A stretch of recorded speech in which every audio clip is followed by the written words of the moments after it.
Hi అండి, welcome to tasty food channel. ఈరోజు వచ్చే రెసిపీ మెంతుల చారు.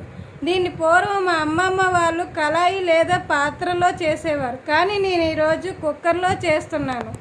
రండి చూసేద్దాం ఎలా చేద్దామో. వచ్చేసి మెంతుల చారు చేసుకుందాం. ఒక 2 స్పూన్స్ మెంతులు 1/2 అవర్ నానబెట్టుకోండి.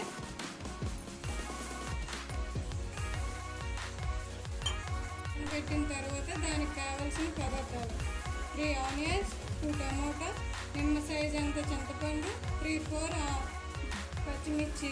చింతపండుని ఒక 1/2 అవర్ కూడా నానబెట్టేసుకోవాలి.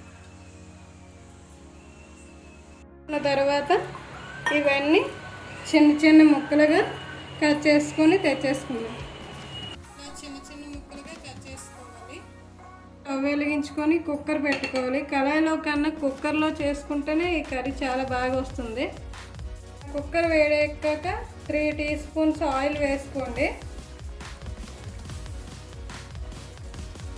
తర్వాత ఆయిల్ వేడెక్కిన తర్వాత ఇందాక నానబెట్టుకున్న మెంతుల్ని వేసుకోండి. ఇలా మెంతులు వేగిన తర్వాత ఆనియన్ చిన్న చిన్న ముక్కలుగా కట్ చేసుకున్నాం కదా, అవి వేసుకోండి. ఇవి అన్నీ గోల్డెన్ కలర్ వచ్చే వరకు వేసుకోండి. ఇలా ఇవన్నీ గోల్డెన్ కలర్ వచ్చే వరకు వేసుకోండి.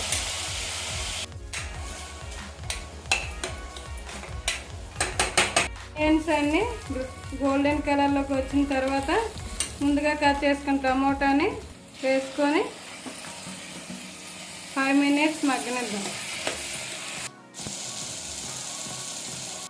ఇలా టమోటా అంతా మగ్గనిచ్చాక ఒక 1/2 టీ స్పూను పసుపు, 1 టీ స్పూను జీలకర్ర పొడి, ఒక 1/2 టీ స్పూను ధనియాల పొడి, కూడా 2 టేబుల్ స్పూన్లు వేసుకున్న తర్వాత ఇలా మగ్గనిచ్చాక కొంచెం వాటర్ వేసి కొంచెంసేపు మగ్గనిద్దాం. ఒక 2 మినిట్స్ మగ్గనిద్దాం.